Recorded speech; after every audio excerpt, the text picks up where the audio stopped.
G'day mates, it's Busta here. And before the video begins, I would like to give Hunter Killer a huge shout out for sponsoring this video. So do you find that when hanging out with friends and family that you look up and realize that every one of you is on your phone? Or are you like me and do you suck at choosing gifts and hate spending countless hours shopping for something the person may not even use? Well, why not try out Hunter Killer, the game that gets you off your phone and thrusts you and your friends or family into an ongoing murder mystery investigation. As someone who has played their games before and is also a huge fan of board games in general, I can vouch for the Hunter Killer games being a lot of fun. From getting the box in the mail and trying to resist the urge to peek prior to game night, to sifting through all of the evidence, solving puzzles, examining clues, and also that sweet feeling of finally making a breakthrough. I can honestly say that playing these games with my partner over a bottle of wine has been one of the best experiences in gaming that I've ever had, and I've looked forward to it every time. I also really love the recent one that I played called Blair Witch. The artwork for this one was particularly nice and well crafted, which I really appreciated. Oh, and also, they have this great initiative with their games where a portion of the proceeds from every box goes to the Cold Case Foundation, an organization that helps real-life cold cases get solved. So, you can hunt a killer as well, and use the discount code BUSTA for 20% off your first box. Again, make sure to use the discount code BUSTA for a 20% discount.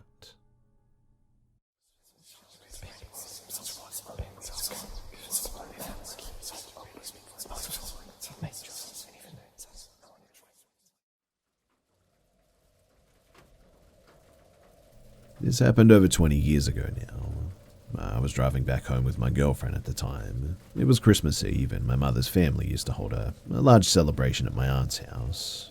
This was my girlfriend's first time meeting my extended family, but she got on quite well with them. We spent the majority of the afternoon and evening just talking, playing poker, opening presents, and drinking an assortment of adult beverages. My girlfriend had been quite tipsy by the time that we had to leave, so I would be doing the driving us home. It was around 11 PM or so. I was driving my girlfriend's car along Highway 211. Now, this stretch of the road is surrounded by farms and dense patches of forest, and parts of it are sort of unlit. But nothing to fear. I grew up in this area, so I knew this road like the back of my hand. The both of us were just driving and talking away, just two young lovers making the most of our moment together. And there's a portion of this highway that descends down an enormous hill before crossing Deep Creek. Surrounding both sides of the road, there are thick forests. There's no lights there, obviously, and the only thing that we could see was the area directly in front of our headlights. I drive down the hill, cross the bridge, and uphill through more forest, and it's as the highway starts to flatten out that it happens. Something sprints across the road so suddenly that I almost hit whatever it was. I slam on the brakes. I turn to my girlfriend and ask her if she saw it too, and she confirmed that she had, but she couldn't make out what it was either. Maybe it was a coyote, as they are a fairly common sight in this area, but something just felt off about it. Whatever it was that ran in front of the car, it disappeared into the woods next to the road. Coyotes don't usually just sort of dart out in front of cars like that. Not like that anyway. So, for some reason, I decided to check it out. I turn the car around and I switch on the high beams to better light up the forest in which this thing had vanished in. I even step out of the car and I walk towards the woods. I don't see anything at first, but now it feels like perhaps I'd made a grave error because my heart was pounding and the hairs on the back of my neck are standing at full attention. But I still don't see anything unusual in the trees.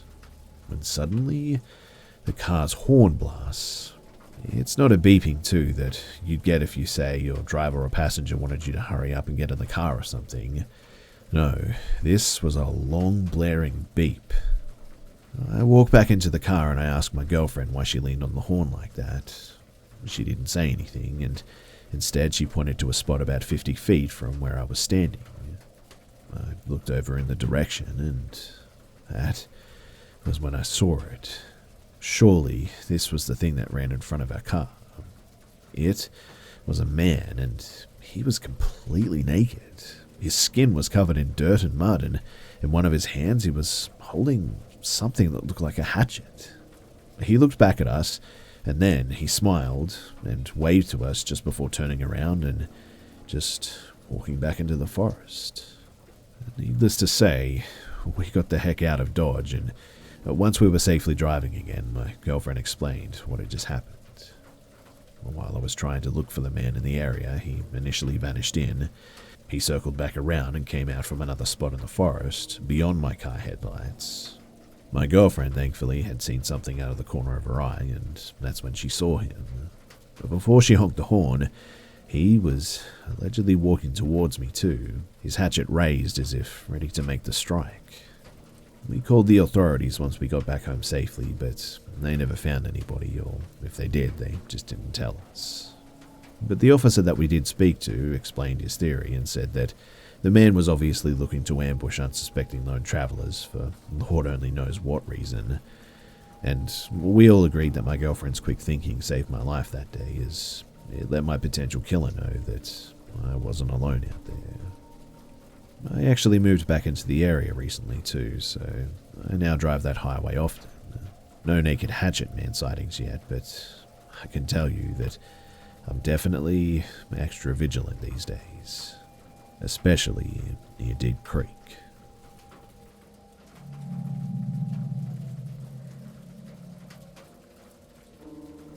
So my mum was really good friends with her family up the street. She would take us kids to go and visit with her all the time, in fact, and every time my 2-year-old, at the time, sister, saw a certain male of the family, she would just start screaming her head off. And yet my mum still kept visiting them or letting them come over. Fast forward 4 years later, though, and the creepy man's wife passes away. She left their small daughter behind, and we come to find out that the dad got arrested for molesting the daughter. I guess my sister just got a bad vibe from this guy, and she was spot on. A few years later, though, I'm 12 years old and home alone. Another one of these family members stops by my house, and since I know him, I let him in.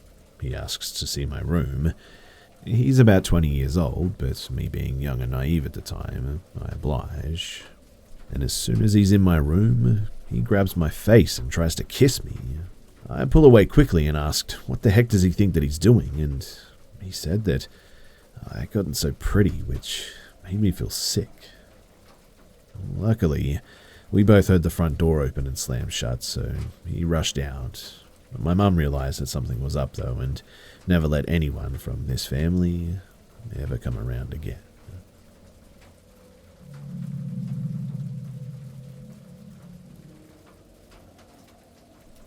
This experience occurred when I was about 15 or 16.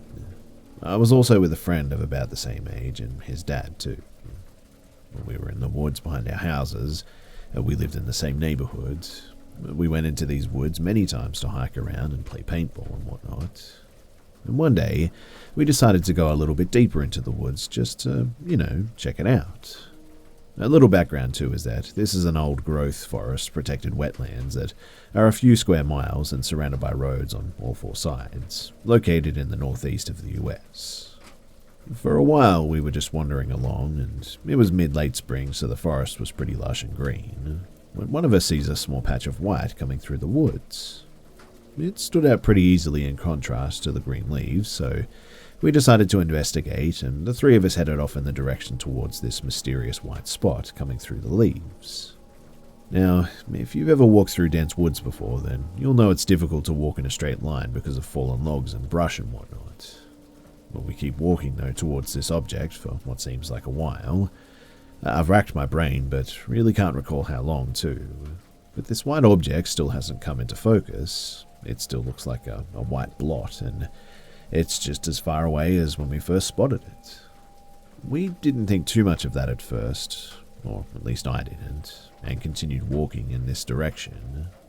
It must have happened 2 or 3 times that we'd walk towards this thing for a few minutes, stop and notice that we still weren't getting any closer. At this point too, I think there was a little bit of tension building, but nothing too out of the ordinary. At some point though, as we're getting closer, we notice the object is starting to fill out. We can clearly see now that it's a tiny white house on a hill. I'd say the structure was about the size of a shed that you might keep a lawnmower in. We were excited too because, well, how often do you come across something like that? It's still a little ways away, but again, very obvious this little white house is what we had seen and been walking towards. So as we continue towards this little house, we lose it from sight momentarily as we go up and over another hill in front of it. But as soon as we get to the top of this hill, the small white house is just gone. We sort of just stand there confused, looking at each other, but then continue walking up the hill that we had previously seen this house on. This last part happened really quickly too, but we get to the top of the hill still looking at the other hills close by to see if maybe we just got turned around or something, and we'd see the little house until one of us noticed an old foundation in the ground at the top of this hill, exactly where the house had been. The shape of the foundation was exactly the size of this mysterious vanishing white house, and I barely had time to notice the foundation when all three of us heard growling that got louder and louder until it must have been as loud as a chainsaw. Nothing was said too, but the three of us, including my friend's dad, just sprinted out of the woods in the direction that we came. I don't recall ever discussing what happened with the two others I was with that day, but man, was it freaky. Since this happened, I've tried looking on Google Maps for maybe some kind of an indication that the house was there and we just lost it, but the forest is just too thick to see anything. About a year and a half ago, I told my brother what had happened, and we went back into those woods looking for this house, or the foundation at least, but we didn't find anything. Although our search wasn't very thorough because it was winter, so it was pretty cold, and with snow on the ground it was hard to pick out what might be the white house from the surrounding snow. Long story short though, we never saw that house again.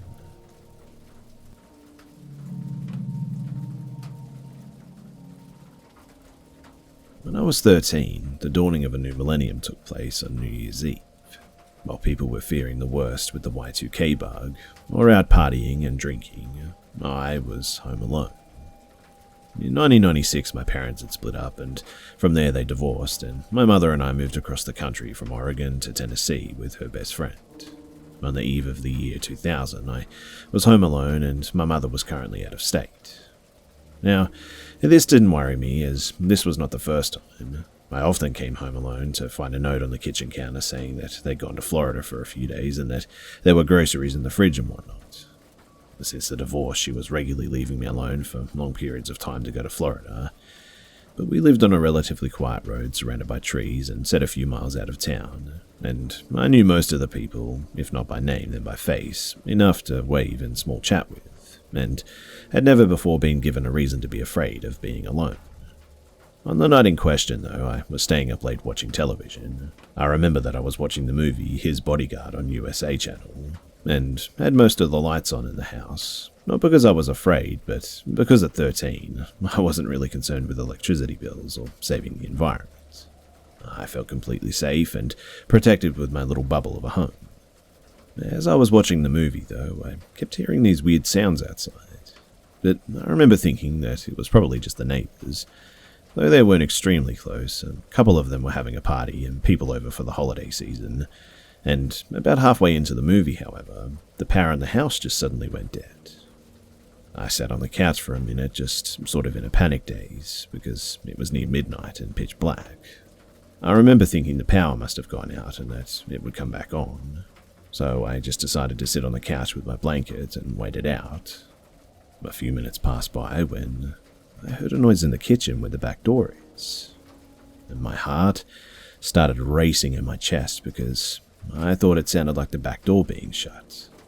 The back door sits just off the dining room, which is connected to the kitchen, which leads directly into the living room where I was currently sitting on the couch. A few seconds passed after I had heard the sound, and I was straining my ears to pick up anything that wasn't supposed to be there. Every noise suddenly felt magnified, and when footsteps sounded on the floor, I immediately slithered off the couch onto all fours, crawled around the ottoman, and started as slowly and as quietly as I could to make my way toward the space between the love seats and the couch. I knew that I could fit under the side table and be completely hidden by the dark in the ottoman, from playing hide-and-go-seek in the dark many times with my friends during sleepovers. I was nearly there when the footsteps became more apparent. I knew from the sound of them that whoever it was making their way through the kitchen now toward the living room. They weren't hurried or anything. It was like they were just moving around in the kitchen. I glanced up from where I was crouched on the floor, and to my horror, there was a dark silhouette standing in the archway between the two rooms. To my credit, I didn't scream, but I did panic. I stood immediately to my feet from the hiding spot and ran down the hallway, and I believe the only reason why I wasn't overcome was because the person chasing me had to get around the ottoman in the dark to follow me. I did what all children do when they're afraid, and I bypassed the front door, the guest bedroom, the bathroom, and ran to the farthest door down the hallway, my room. In all honesty, I probably wouldn't have been able to even get to the front door, unlock it, and open it in time, as it was right off the side of the couch. When I was 10, I got a bird for my birthday. He was a blue-fronted Amazon, and I named him Boo. Because it was October and close to Halloween, Boo had a large iron cage. It could have been metal, but very large and sturdy and like 6 feet tall, and it was kept in my room despite the fact that Boo, like me, pretty much had the run of the house whenever he wanted. Now, as I ran into the room, I slammed the door shut and I locked it. However, the lock was simply one of those little turn knobs that you could easily pop with a butter knife. I had barely gotten the door shut and locked when the person on the other side knocked on it. I have no idea why they knocked, if they did it to mock me or to scare me, but I knew in my heart that my little lock was not going to keep whoever it was on the other side out of my room. I mean, it didn't keep my mother out when we were arguing, and it wouldn't stand up to brute force. I was panicking and on the verge of tears when the person started laughing. It was low, quiet, and because of that, it was even more frightening. It wasn't like manic laughter, but it was as if they were genuinely amused. And it was that laughter that really frightened me, and I started heavily, hysterically crying and looking around my room to figure out what I could do. That was when I realized that Boo's cage would fit almost perfectly between the door and the wall of my closet. The cage moved quietly on my carpeted floor, but as I pushed it into place, it scraped against the door and alerted whoever it was on the other side that I was trying to barricade myself in. Because suddenly, they threw themselves at the door, and you could hear the sound of the wood splintering and the door handle being twisted violently. Boo, who had been stirred by the movement, awoke and began literally screaming and flapping his wings. I might have screamed with him, but honestly, I don't remember screaming, and I just remember being extremely scared. Terrified, I crawled under my bed, or couch. It was a bunk with a futon on the bottom, metal, and then I just waited. Several minutes passed, and the person eventually stopped attacking my door. Boo continued screaming even after he'd stopped, and though being under my bed gave me no feelings of being secure, I didn't come out from under it because I simply had nowhere else to go. I thought about trying to go out the window, but I was afraid that he might expect it and therefore be waiting for me on the other side. And it was also several feet off the ground, as the house was built on a raised foundation. I remember laying under my bed terrified for what felt like hours, honestly. I must have fallen asleep too, because I awoke the next morning to daylight. The fear of what happened came back to me as soon as I registered where I was and why, and scared that whoever had been in my house might still be there.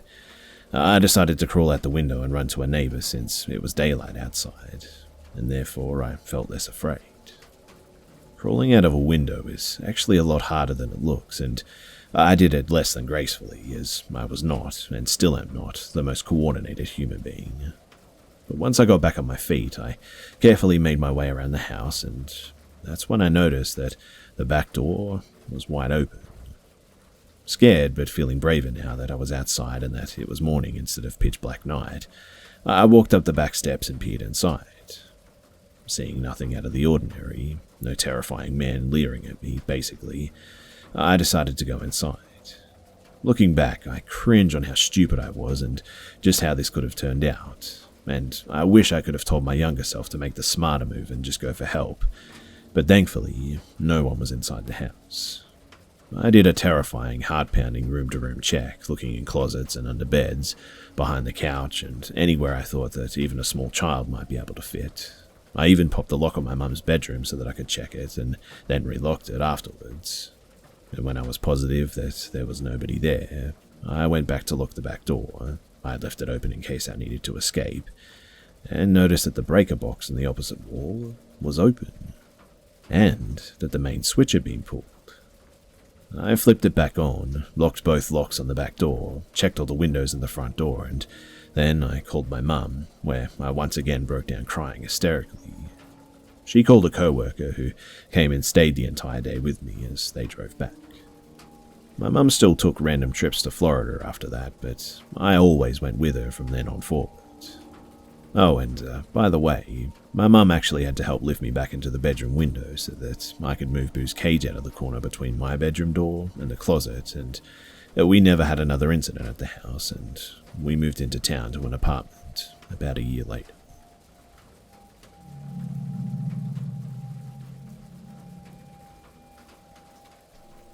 For reference, I live in the UK, and as I write this, it's currently 3:30 in the morning, and what I've just witnessed occurred between 2 o'clock and 3 o'clock in the morning. So, I live across the street from an elderly couple, I'd guess around 75 years old. They seem pretty normal from the outside, although I've never really spoken to them. I usually see that their lights are out though by the time that I move into the bedroom to lay in bed for the night, and not really sleep. But tonight I was laying in bed as usual, watching YouTube videos on my phone, when I heard what I would guess was the slamming of the boot of a car across the street. I saw the old lady getting into her car and driving away. This in itself seemed a bit odd, since it was usually the old man that would drive. All the lights in the house had been left on, but I decided to just forget about it, since she might have had some sort of an emergency. I heard her drive back into the driveway around an hour later, as she seemed to speed into it. She appeared to be in a hurry, as she was pacing around the car fairly quickly until she disappeared into the house for a couple of minutes. When she returned, she was carrying a stepladder and some hand wipes. She placed the stepladder into the boot of the car and proceeded to use the wipes to wipe down all the windowsills in the front of the house, which was weird, and once again sped off down the road. All the lights in the house were still left on, which again was strange, but I've been peering out the window for about 20 minutes now with no sign of movement in the house, which makes me wonder where the old man would be. I definitely recall seeing him earlier today, as he usually waters the front garden every evening. And I don't know if I'm interpreting this wrong, but something about this just doesn't seem right. Anyway, I stayed up until just after 5 a.m. to see whether she would come back or not, but nothing more happened up to that point. I've now awoken up to see that her car is back, along with their other car that I couldn't see last night.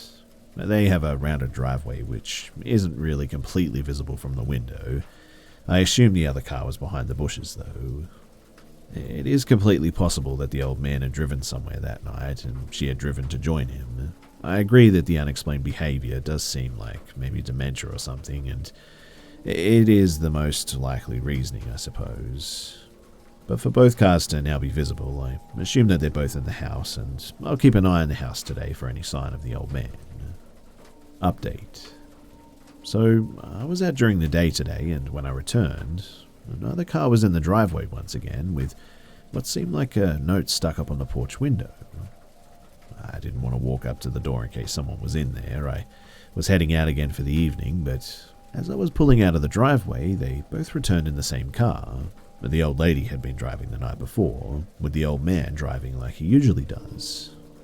It's possible that the other car had been kept in the garage last night, as that's where I suspect it is now, but I'm still going to keep a lookout because something just seems fishy all of a sudden.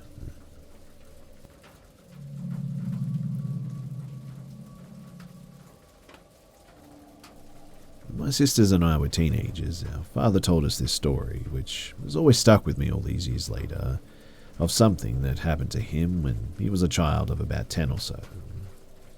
So he was staying the weekend at his aunt's and uncle's apartment. Their only son, John, who was around the same age as my father, was one of my dad's closest friends and remained until John passed a few years before my dad. Anyway, one night, John and my dad were just telling scary stories to each other, sharing the bed in John's room, under the covers with a flashlight. And at some point, John had to get up to use the bathroom and was really spooked by this point and pleaded for my dad to go with him. My dad refused, though, and called him a baby or a chicken or something, and told him to hurry up and do his thing and get back so that they could go to bed. My dad waited for his cousin a bit, but before he knew it, he'd laid his head back on the pillow and nodded off. But something made my dad wake up, and he thought that it was maybe movement on the bed or the floor near the bed or something. Not knowing how long he'd fallen asleep, though, he realized John still wasn't back from the bathroom, as his side of the bed was empty. But then my dad saw something at the foot of the bed out of the corner of his eye. The bedroom was very dark and just lit by sort of a bit of moonlight coming through the blinds on the window. And he saw something white standing there and turned the flashlight on to point it in the direction of the foot of the bed. And it was John, wearing a white blanket over his whole body, standing there quietly. "You dummy, what are you doing? Trying to scare me because I wouldn't hold your hand to take you to the potty?" My dad said angrily. There was no movement from John, nor did he make any noise. "You're not funny. I'm not scared. Now get in the bed, it's really late." When suddenly the bedroom door flung open and John walked in wiping his eyes. "Sorry, man. I fell asleep on the toilet. Who were you talking to just now?"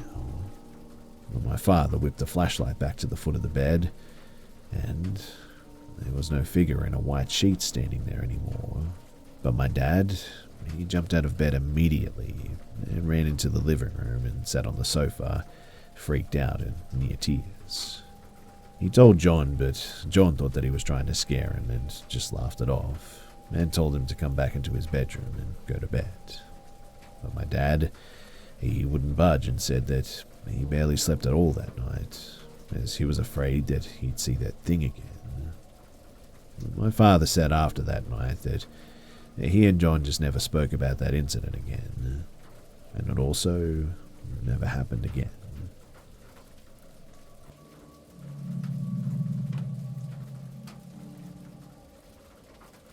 So first of all, I want to preface this by saying that this was in the very early 90s, and as we all know, it just was a very different world those days, and I was a pretty naive kid too. Also, I had kind of a messed up childhood, so this was not the worst of the things to happen by far, and therefore I pretty much just brushed it off. So when I was maybe 11 or 12 years old, I would visit the boys' club a lot, which was pretty big back then, and my parents thought that sending me to the boys' club camp for the summer only made sense. The camp was not an overnight deal, but featured all of the normal things that you would expect, like lake, arts and crafts area, crappy school-style lunches, and all of that. I did all the normal camp things too, like found a girlfriend and got into trouble. The camp was run by counselors, which I can only assume were in their 20s to 30s. When you're 12, that seems pretty old.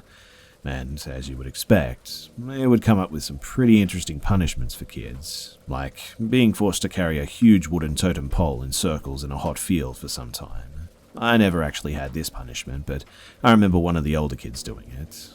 Or just straight up punching you in the chest and knocking the wind out of you, which I did experience. One of the counselors that I had this experience with was named TJ, and he was a very large, well-built guy in his 20s. Now one day, I did something wrong and I got sent to the lunch area for essentially detention. The area was actually a large concrete floor with a wooden roof attached to a cabin that contained the kitchen. It was basically a school lunch setup area where you would come up and choose chocolate milk or orange juice and get served a crappy turkey sandwich, a pack of mayo, and one of those amazing brownies.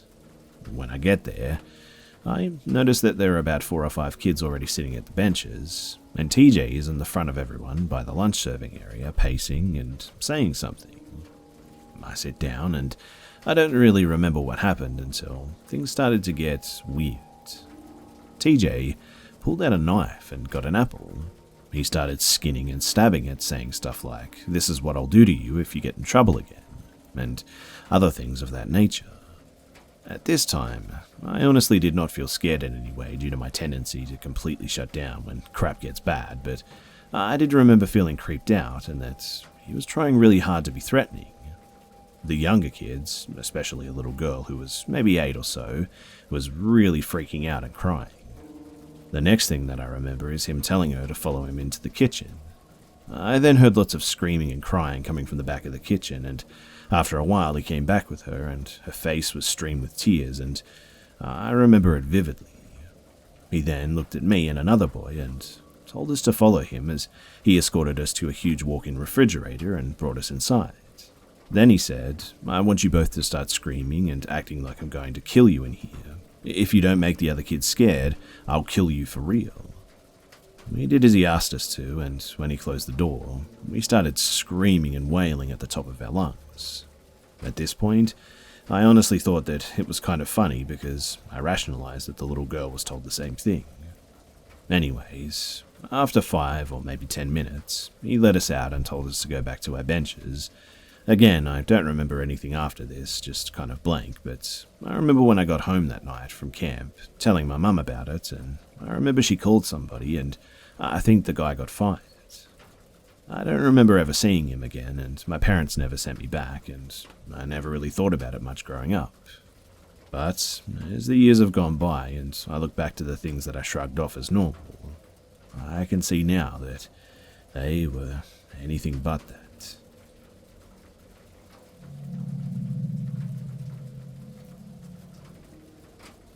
When I was 13, I lived with my mum in one of 2 dilapidated apartments above a skate shop in an otherwise hoity-toity Canadian ski town. My mother is a lovely person, but she was deeply depressed following the divorce. She was and is largely uneducated because her parents, devout Jehovah's Witnesses, thought the world would end in the 1980s and didn't see the point in her completing much schooling. All this is to say that when this story takes place, she was working part-time for minimum wage in a grocery store, and we weren't really doing well.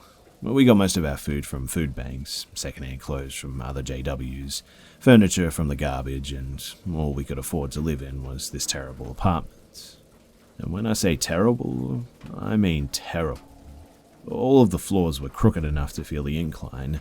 There was a balcony in the back, but we were warned not to use it at our own risk, as it had never been maintained, basically. We only used it in the summer after I got heat stroke. Fans by the windows weren't enough to cool the place down when temperatures hit the 30s, Celsius that is. And yes, it does get hot in Canada sometimes. There was also a bright green monster crudely painted on the entirety of the bathroom door. I took out my craft paints and I gave it lipstick, pearls, and a purple dress, trying to make Mum laugh one day. We had separate beds but shared the one bedroom. It may not sound too bad, but it was rickety and really damp, and you could hear music blaring from the store below pretty much all day. Our bedroom was at the back of the apartment, the front, and the only door that led directly into the kitchen, where we also kept a shoe rack and a coat stand. The right of the kitchen was the bathroom. Past the kitchen was our bedroom, with the living room on the right and in front of the bathroom. So, the second apartment mirrored ours. I didn't pay much attention to the man living there at first, but from what I can remember, he was in his 40s, big-bearded, and didn't look friendly. And that impression was very much confirmed one summer night. So every once in a while, his teenage daughter would visit. They tended to argue, and Mum would usually tuck me into the bedroom with earplugs when the daughter was there. But that night was different. Our windows were open due to the heat, as were theirs, and even I clearly heard their argument devolve into something much worse. I'll spare you the transcript, but my heart goes out to that girl, wherever she may be. Mum jumped on the phone, and the local police arrived quickly, but it felt like an eternity, still hearing the beating and the cries. They took the neighbour away and informed us that he had several outstanding warrants and wouldn't be back for some time. Relieved, we just went on with our lives at this point. Church, the hell that was school for me at that point, food bank, garbage, church. I don't remember much from that year, if I'm honest, but it was basically the same as any other year. But months later, the neighbour returned. I don't remember if we saw him or just heard him going about his former routine next door, I just remember knowing that he was back. And it must have been more than a week later when he actually broke in. I remember a noise, sitting up, a tall silhouette at the end of my bed, heavy breathing, Mum jumping out of her bed screaming, swearing, she never swore as well, Mum grabbing one of her favourite heels, fortuitously lying nearby, going after him with the pointy end. She kept screaming and hitting and pushing until he was out the door. We were both crying and looking around in a bit of a daze. Nothing seemed out of place apart from the candle that usually sat on a small table between our bedroom and the living room. It was on the floor now, and we were both convinced that the sound of it falling was what woke us up. We hurried into the kitchen to tuck a chair under the doorknob, still unsure whether he had simply forgotten to lock up, very improbable, or whether the neighbour had actually picked the lock. It was at that moment, too, that I realised that my feet were wet. And why were my feet wet? Mum was already on the phone with the police, and I tucked one leg up and looked at my sock, soaked, and I looked around and my eyes fell on the shoe rack, because it was covered in piss, as was the area around it. I shook Mum's arm and motioned at the mess. I heard her tell the operator that he also peed in our kitchen. I heard the operator laugh at this, and I was scared, and now I felt ashamed as well. The police came up to pick up the neighbour once more, and that was the last that we saw of him as we moved not long afterwards. It's been 14 years, and 9 of them on my own, and I'm still very, very wary of my safety at home. My current apartment boasts locks, chains, bolts, and even fancy magnetic doorstops, but I still recall that night that he broke in, and it will be with me for the rest of my life.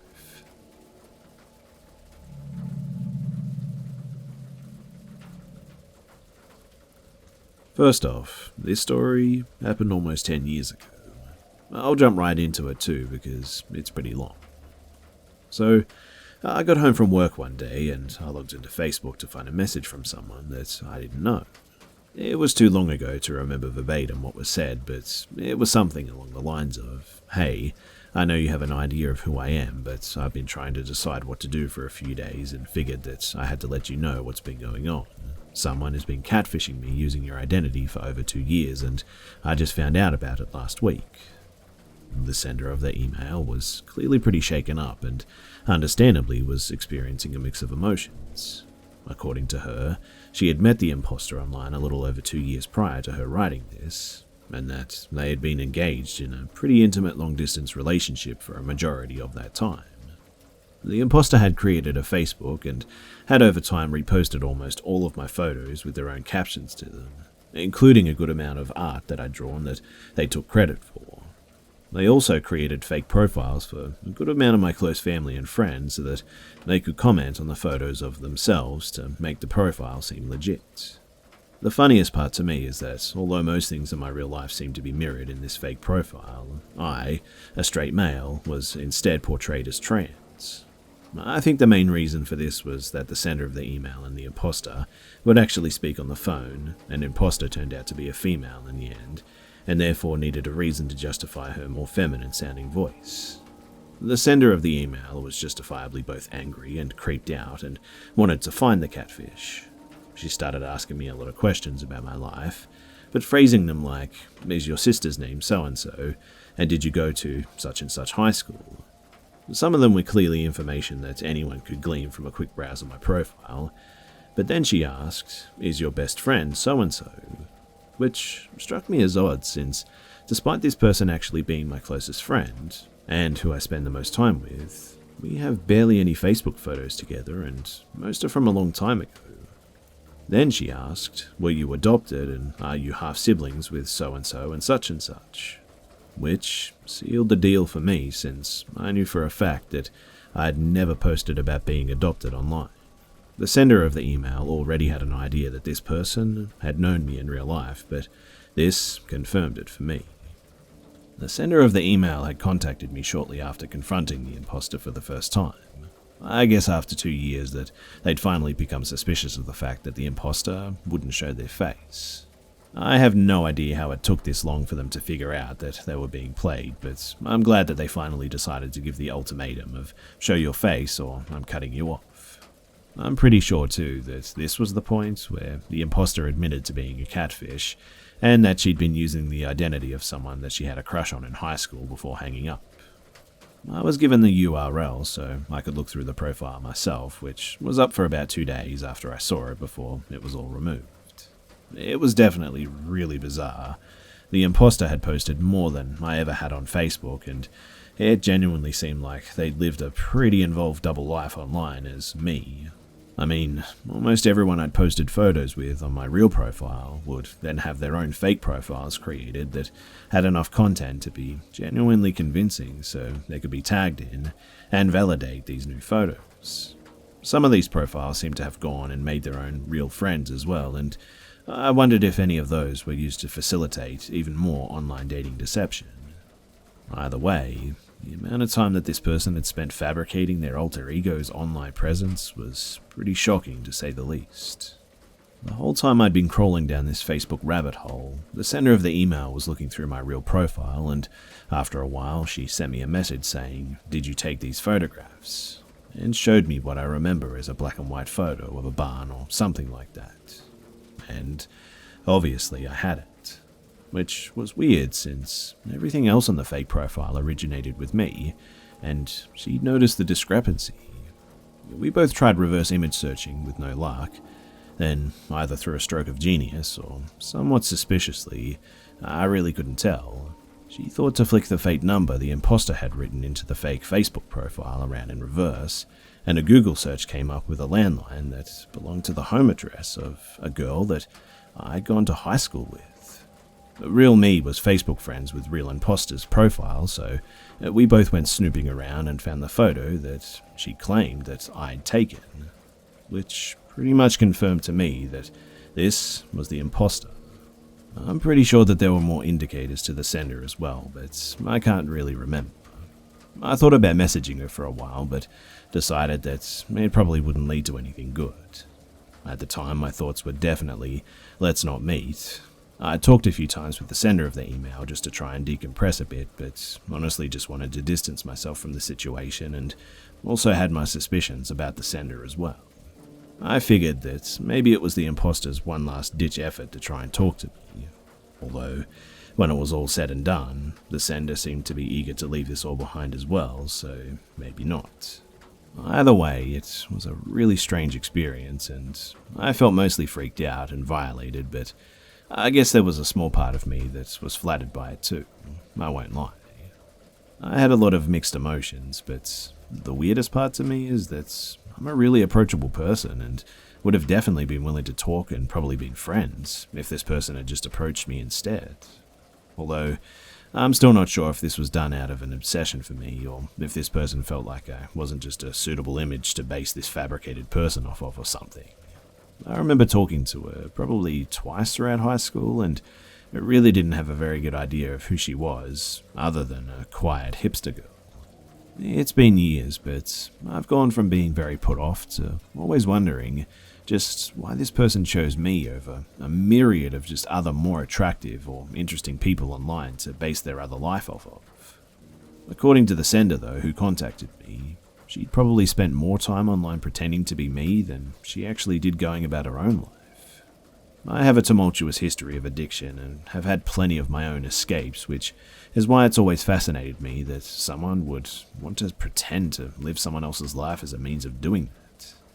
Because, at the end of the day, the person pretending to be me had no idea that I'd spent my time daydreaming of being a different person as well.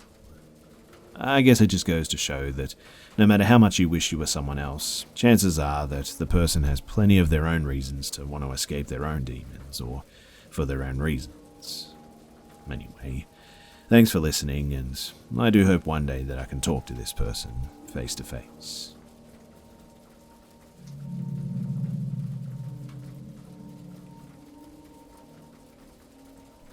Like many people, I have been quarantining in my house in CA for some time now, mostly spending the time hopping on work calls and gaining weight really, but a friend told me to post this story here, so here it goes. So one night last month, around 10:30, I was eating dinner. I live in a pretty rural area where houses are spaced farther apart, and the main town square has got to be at least 2 miles from where I live, i.e. the police department. And that night, I get a knock on the door, which is odd at this hour, but I open it anyways, expecting that it's a package. But there are 3 dudes in these dirty yellow hazmat suit type things with face shields as well, and I was taken aback and mumbled something like, hello? Well, one guy holding a clipboard introduced themselves as a disinfection team sent by the county, and that groups of them had been going around the towns in the county to inspect houses to make sure that they're sanitized. I wasn't buying it though, so I asked them to give me a minute, and I called my neighbor. I asked him about the disinfection team, and he told me that it could be a scam and to ask for a warrant or call the cops. So I went back to the door to ask for a warrant, and the men, they were gone. I walked out into my driveway baffled and glanced down the street. No cars in sight, just the warm night air. I contemplated calling the police, but I didn't think that it was worth it in the end. So I just went back inside, locking all the windows and heading upstairs to watch some TV. About an hour later, though, I was still watching TV, and I hear some things fall over in my backyard on the patio. I heard it clear as day because the patio was below the bedroom window to my left, which was wide open. I was too lazy to check it out though, so I just stuck my head out the window to look around, and nearly died on the spot when I see one of those guys in the hazmat suits messing with my back door. I reacted quickly, yelling, "Hey, the cops are on their way!" And that sure got their attention. He yelled something unintelligible and hopped the backyard fence. I saw the 2 other guys running around the side of my house too, and they all hopped the fence and ran off into the woods beyond my house.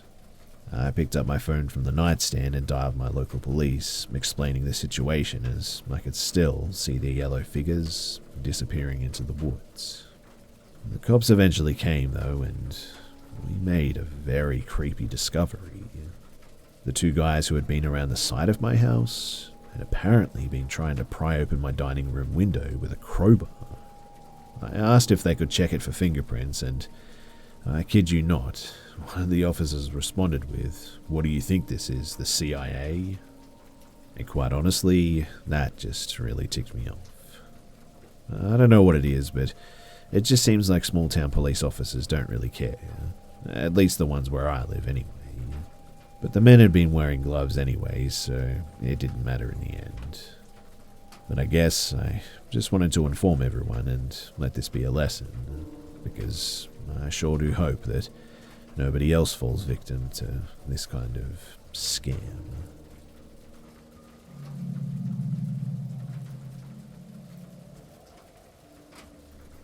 So about 2 years ago, a friend of mine had moved into his own apartment. The sofa that was in it was old and worn, so he decided that he would try and find one in better condition.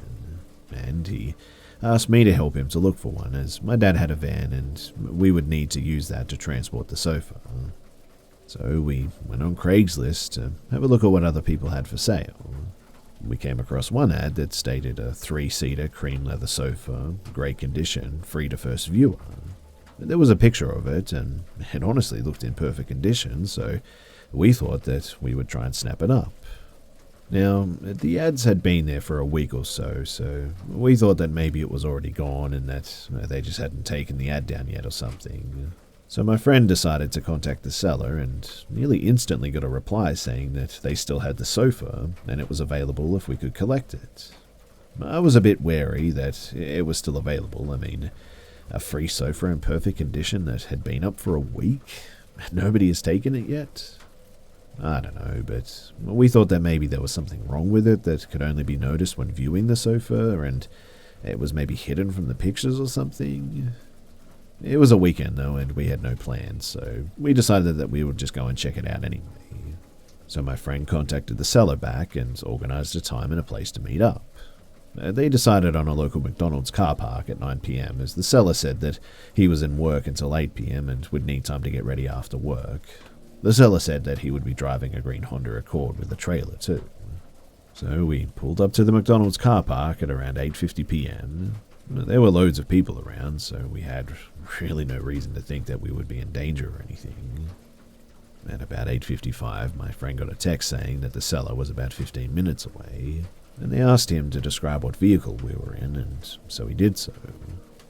About 5 minutes after we had texted the seller what vehicle we were in, an overweight man around 50 years old, I would say, with a grey scruffy beard and greasy hair, approached the driver's side window of the van, which was my side as I was driving the van. He was wearing a plain white t-shirt with what looked like maybe food stains all over it, with black jeans with holes torn in them and dried up mud stains all over them, along with a pair of black steel toe-cap boots also covered in dry mud. He knocked on my window, so I rolled it down. You boys here for the sofa? He said in a sort of gravelly voice. It sounded like he needed to cough, but couldn't get it out. Yeah, I said to him. Rob's car's just back down the road a bit, and his phone battery died. I was with him and I walked up to get you guys. He's with the car waiting for AA, but you can come down and collect the sofa off of him there if you want. Me and my friend just sort of looked at each other, unsure of what to think. Can I get in your van and we'll go back to Rob together? The guy asked. How far down the road is he? I asked before he replied. Not too far, but I need to show you where to go, right? At this stage, my friend pretended to get a phone call. Hello? Oh, yeah? Oh, no way. Really? Well, we'll be right there, he said before pretending to hang up his phone. He looked at me and said, Hey man, we gotta go. My dad needs us to help him with a flat tire. I nodded, knowing that it was a fake call for us to get the heck away from this creepy guy. We gotta go now, but we'll contact you tomorrow about the sofa, alright? The guy just stared at us as I rolled up my window and started to drive away. Me and my friend, we looked at each other. Well, that was creepy, man. I got really bad vibes from that guy, man. What about you? And my friend said definitely. We decided to drive around the back of the car park to see if we could find out if that guy was up to something or not. We could see him standing in the same spot where we left him, and he was now on the phone, but as he put his phone down, about 2 minutes later, a car pulled up with 3 men in it, and he got in. My friend's phone started ringing, and it was the number of Rob, the guy who was supposedly giving away the sofa, and he answered. Hey, can you meet tomorrow, and I can hold on to the sofa for you until then if you want? As he was on the phone, I noticed one of the men in the car had collected the creepy guy, who was also on the phone too. My friend told Rob that he would contact him tomorrow, that he was busy and couldn't talk right now. And at the same time that my friend hung up the phone, the guy who was in the car also finished his phone call. At this point, I explained to my friend that there was probably no car that had broken down and that creepy guy was trying to lure us somewhere so as the guys in the car could do, well, who knows what to us. We drove home and my friend blocked the number of Rob and we never did hear from them again. We reported the ad as well and, funnily enough, it was removed the very next day.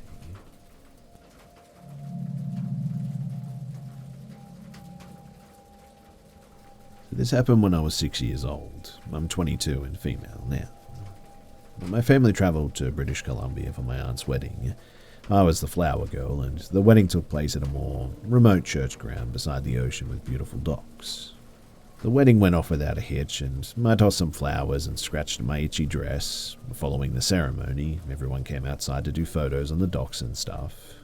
I got distracted, sort of playing in the dirt while the wedding party moved down the dock without me. My mum, of course, was distracted talking to her sister, and I was usually glued to her side anyway. But while I was drawing in the dirt with a stick, a man in a suit approached me. He didn't look dangerous and said that he was a cousin or something of my now uncle.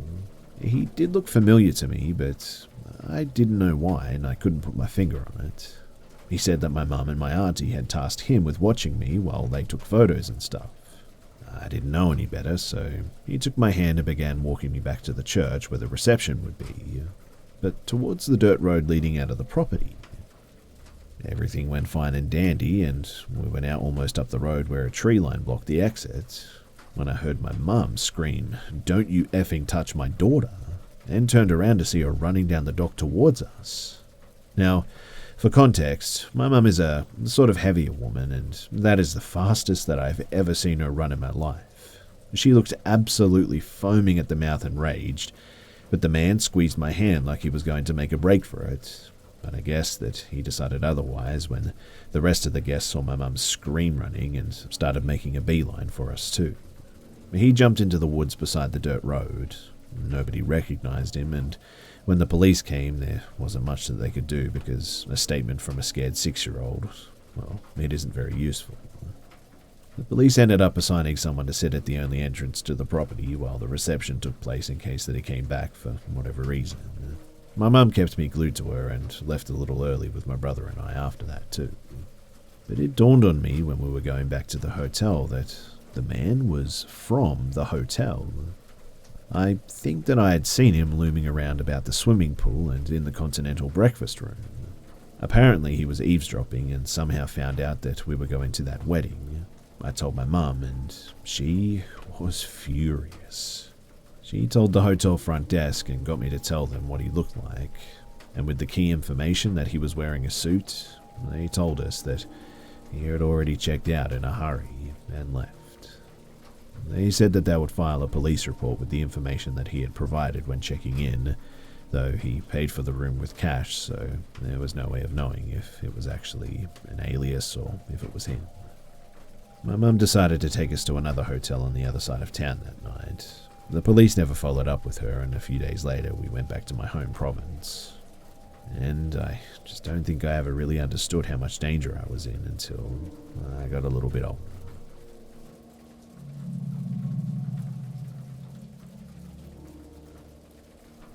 I grew up in a small town with no more than a few stoplights and a few thousand residents in the Great Basin Desert of the western US. For those that have never been, you cannot begin to understand just how vast and isolated you can become in my home state. It is a breeding ground for strange people to hide out from the law, keep to themselves, and do whatever it is that they want to remain secret. As someone who frequently spends days exploring isolated, vast stretches of deserts, hours away from cell service in some cases, I unfortunately have a few stories where I was held at gunpoint or thought that I was going to be taken, but those are for another time. This is my earliest encounter with someone that I honestly wish that I never met. So the valley is where this story takes place, and it's one where they found a family murdered, just a few months prior to my encounter, in fact.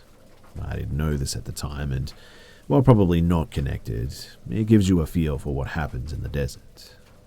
I was roughly 12 at the time, 22 male now, and was with my mum and 3 younger brothers. My dad and uncle were prospecting for gold, and we got bored, so we thought that we would go for a hike down into the valley to an abandoned miner's shack, probably 2 miles away. No biggie, we've done this many times to pass the time, and it's cool to see the old ruins. No two, my dad and uncle had the pistols, and we didn't. So we get down there with no issues, and the shack looks clearly abandoned and is in disrepair. It looks to be from the 1930s and is kind of resting on a small hill with a dirt road leading to it. Well, we go inside to explore, and all is good, until I see one of the old shelves with brand new canned goods on it, fresh paper wrappers, and all that stuff. I thought to myself that that was odd, but figured some backpackers must have left them for the next guy or something. But boy, was I wrong. So we keep exploring this house until I come into a room and see something that I will remember for as long as I live. That feeling you get when you instantly just know that something is horribly wrong, that struck me hard. And that room had a fresh house cat hung from the rafters of the ceiling with its abdomen slit right open, intestines hanging out everywhere. It had to have only been a few days old too, and I never let my mum or brother see it. I just ran to the room that they were in and said that we need to go right now. I just said that I had a bad feeling because of those cans, and we got out of the house and we're about 50 feet away when my brother insists that he needs to go to the bathroom. I didn't tell them what I saw because, well, I knew that it would freak them out, and he just had to go, so here we are, a baseball throws away from this house, and my brother is going to the bathroom. But just as he finishes, from the backside of the hill of the shack is on, comes an old white beat-up van, and I remember thinking that this might just be it. I will probably never see my dad again. They'll never even know what happened to us. When out of the van, I remember vividly seeing 4 men step out and look in our general direction. I picked up my youngest brother and my mum, and the other 2 brothers all took off running. And I've never felt more scared than in that moment. I didn't dare look back to see if they were trailing after us. I couldn't make myself, to be honest. But after what feels like forever, we finally get out of the valley and meet up with my dad and my uncle. We tell them our story, and we all just get the heck out of there. But to this day, I still can't help but wonder if I would have been alive today had I not seen the dead cat before those guys got to that shack. I guess I may never know, but it's also weird that that murder happened long before we stumbled across these strange men.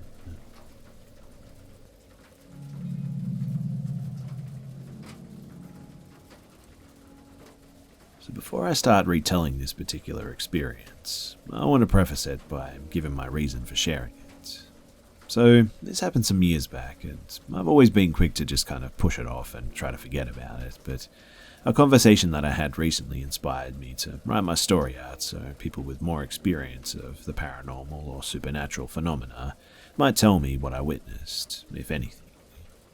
This all takes place in northwestern Montana during the late autumn of 2009. When I was 17, I moved out of my parents and in with a co-worker, who I'll call John, in his trailer. We got along well at work, and we'd been part of the same weekly D&D group for a while. It was actually one of the better roommate situations I've ever had in terms of compatibility, and we became close friends during this time as well. We were roommates until shortly after I turned 18, and some personal stuff happened with my family, and I ended up moving back in with them for a while at least, so I could help them cover some bills. It took about 3 months for that situation to stabilize, and I called this friend up about moving back out there. And this was the first time I remember feeling like something was off, though it's been so long that I can't remember the details of the conversation. Just a sense of wrongness that lingered for a while after I'd hung up the phone. The end result, though, was that I was welcome to move back in, which I expected. I waited for a day off, and another friend, who I'll call Dave, came to help me move. Dave was another D&D pal from a different group, and we were figuring that we'd show up and talk John into my one-shot session or something. So we loaded up all my stuff, and we drove out there, and it was such a nightmare. But from the very moment that John opened that door, everything was just wrong. I won't say John was a clean freak, but he tried to maintain his space, and he'd always insisted that we clean up for company when I was living with him. And I stood there, open-mouthed, to see the thick layer of dust that just coated nearly everything, and the longer I looked around, the worse it got. And there was a half-eaten plate of food turned to mold just sitting on the table. Both sinks in the kitchen were similarly moldy, and the air in the trailer just stank, even beyond what I'd expect for some moldy dishes. I was extremely taken aback by the state of the trailer, but the state of my friend was even more shocking. He worked at a bank, and he'd always kept himself clean, but now he just looked like a complete wreck. He'd lost weight, his skin had unhealthy waxy looks to it, his hair was overgrown and greasy, and his body odor was just terrible. His smell was the first thing that made me think that there's something really off about this situation.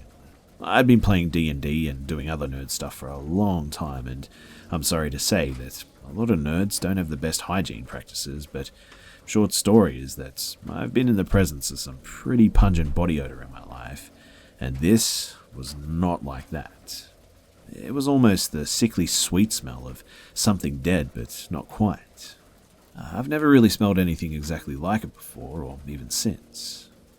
At this point, during the encounter, I'm at a general level of unease, and I didn't have any desire to go into the trailer. But John invites us, and not wanting to be rude, I go in. At this point, I'm thinking that something crazy happened while I was away.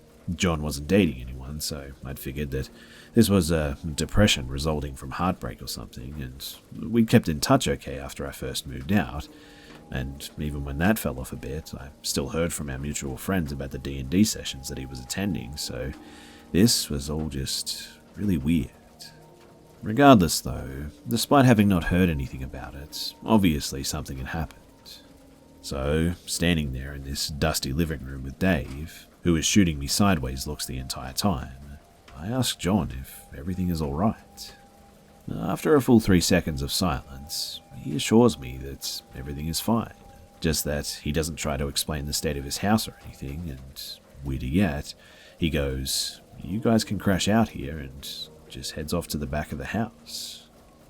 I'd always known him to be a diligent host, so this was odd to say the least. And although basically nothing was going as I expected or remembered up to this point, him ditching us in the living room of his nasty house was probably the least weird thing. And now comes the part where I'm pretty glad that Dave was there. To me, this nasty trailer was my home. I'd lived there for more than a year before my 3-month visit to my parents, and I had a sense of belonging in the place, which I think made me oblivious to things that were obvious to Dave. Despite the state of things and being left alone by my friend, I hadn't made any changes to the plan of living there. I'd set my stuff down and started getting ready to do some cleaning, but Dave stopped me and started pointing out things that I hadn't noticed up to this point. The layer of dust was even and undisturbed across the entire living room and kitchen area, except for the thin track from the front door to the hallway leading to the back of the trailer. Whispering to me, Dave says, "Nothing in here has been used for a long time." And, really looking around, I begin to realize that he's right. The TV, the computer, the couch and the chairs, the dining table with its rotten food, he hasn't so much as laid a hand on any of it for a month or possibly longer. Dave, almost as if he's sneaking, walks quietly into the kitchen to inspect the fridge. He points out a few thick patches of dust on the flatter surfaces of the fridge, but it's harder to tell here. The fridge's metal handle did have some dust, but it wasn't collected. Stepping past Dave, I reach out with one finger and I pop the fridge open. Ed was gagging before I'd even opened the door enough to trigger the interior light. Throwing my arm across my face and burying my nose in the crook of my elbow, I open the fridge about halfway and it's just top to bottom with rotten food. I step back after a second, turning away and trying to suppress my urge to vomit. After I take a moment to collect myself, Dave draws my attention to a half-gallon of milk that he pulled out of the fridge, indicating that it had expired 3 weeks prior. Personally, I just wanted him to put everything back and close the fridge, more or less done playing dust detective. I basically shrug off everything up to this point, clear some dust from the couch and get my laptop out and connect to the Wi-Fi. We'd always paid for the best internet available, but after a while Dave joins me and we played World of Warcraft for a bit. Eventually he tells me that he'll hang out for tonight because I'm his ride and taking him back to his place and driving back to the trailer was a 90-minute round trip. To be clear, I would have taken him home anyway. I wouldn't blame anyone for wanting to hang out in a room with a giant stack of moldy dishes in the sink and a fridge full of rotten food. But we played games on the computer for the next few hours and John just never made a noise. At one point, Dave asked me where the bathroom was, and I told him that it was at the far end of the hallway, next to John's bedroom. A low level of unease had been present since John first answered the door, and was becoming more apparent the longer that we stayed. Normally, I don't walk with my friends to the bathroom, but it seemed like the right thing to do at the time. So I led Dave down the hallway, flipping on the hallway light as we go, and covering my fingers in the dust from the switch. At this point, I must admit that I was actually starting to get annoyed with everything. I don't normally have bad seasonal allergies, but all the dust that we'd been stirring up had my nose itchy and half plugged. So, on my way back down the hallway, I think to myself that I'm going to point Dave into the bathroom and knock on John's bedroom door and confront him about the condition of the house. But halfway down the hallway, I realize that there's a hole in the floor outside the bathroom door, a jagged edge hole through which you can clearly see the dirt and the cobwebs and shredded black plastic that used to cover insulation. I sigh, exasperated now with the weirdness. I point Dave into the bathroom, and I walk to the end of the hallway where John's room is. I wonder briefly if he's actually asleep, as there's no light coming from under his door. The sun was setting, but it's getting dark pretty early this time of year. Annoyed, I knocked loudly, and after a few seconds, I heard a grunt from inside the room. I pop the door open and flip on the light, and this is the point in time where it really starts to sink in for me how wrong this experience felt. I take in the room at a glance, and it's much the same state as the rest of the house. Dust everywhere except for the track from the door to the nearest side of the bed. The bed itself was terrible. The blankets and pillows were stained a deep yellow, almost black in places, and John just laid on his bed with a 1,000-yard stare turned on the ceiling. I instantly forget entirely why I even came to talk to John, because looking directly at him, I felt the beginnings of what I can only describe as a profound fear, which even at the time seemed like an odd feeling to have in that situation.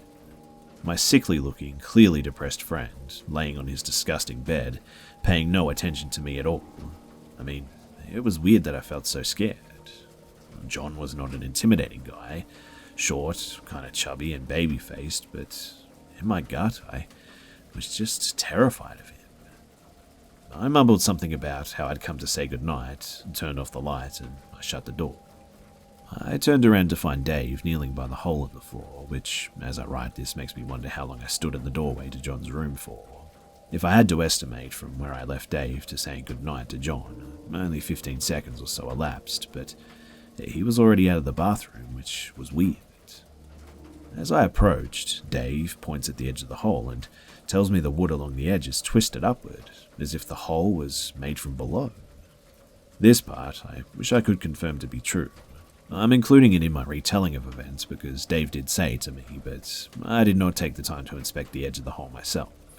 Because right then, I was just at war with my own sense of fear that being in John's presence had sparked. I just nodded to Dave and I said, we should get back to the living room. Fast forwarding a bit now, I kind of came to my senses once we were back in the living room area and I had reopened my laptop. My sudden intense fear of John eased off, and we played a few games for a few more hours before Dave said that he wanted to rest his eyes. We shut everything down, I chilled out in a recliner, and Dave laid down on the couch, positioned so that he could look down the hallway. I was just too uneasy to sleep over all that night, and after looking into John's room, I had determined that I wouldn't be living here after all. As much as I didn't really like living with my parents anymore, it was preferable to whatever John had going on here. Quietly, I told Dave that everything was just all wrong, and explained a bit how John as I knew him would never let anything get to this point. We weighed out the possibilities, a psychotic break or maybe drugs. It occurred to me more recently that I should have considered the fact that he might have been seriously ill even. These are all still possible explanations to this strange behavior, but my gut tells me that none of these are the answer. After a while, we lapse into silence, and at this point, I'm just waiting for the sun to come up, really starting to wonder why we haven't left already when Dave motions with his hand to get my attention. He kind of points towards the hallway, and I turn my head slowly in the recliner to look, and after perhaps 15 or so seconds of just staring hard into the darkened hallway, I hear a slight creak from the darkness. A little while, and a few creaks later, I see John's darkened silhouette just standing, just inside the hallway at the edge of the kitchen, and that deep sense of fear just started to build in me again. The only thing I can compare it to is once, when out hiking alone, I ran right into a fairly decent-sized bear going the opposite way on the trail. I had bear spray on me, which I didn't end up using at the time, but it was a terrifying experience, and if I'm being honest, I've never really enjoyed hiking much since then. Just standing across from that monster of a bear with nothing between us awakened a terror in me so deep-seated that recalling the memory still gives me goosebumps. Alternatively, I've been face to face with a lot of crazy people and felt no such terror before. I wasn't fearless when trying to avoid a knife-wielding transient shouting gibberish at me, but it was a human threat, if that makes sense.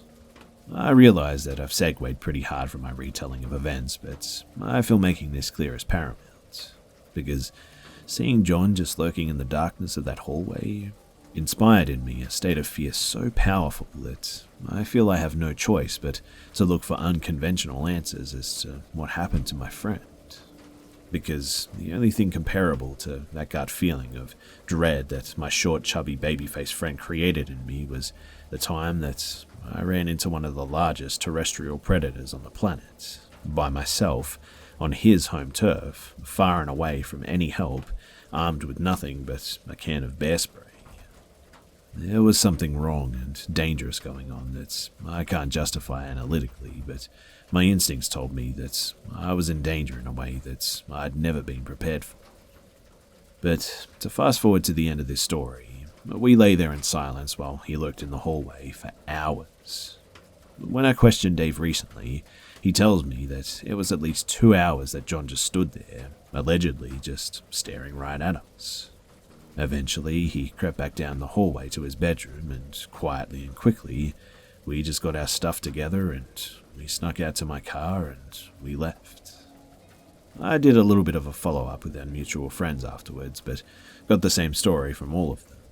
One day he just stopped coming around, and later I heard from someone who spoke to his parents that he called them and said that he was leaving town, and no one that I know has seen or heard from him since. I've mostly tried to forget that it all happened. For a while, I'd have panic attacks when I thought about it. I realized that nothing overtly paranormal took place, but my gut tells me that something well out of the ordinary was taking place in that spot. If anyone has any insights, I'd be happy to hear it. And if you need any more details too, I'll answer questions to the best of my ability, and if you don't believe me, I don't blame you.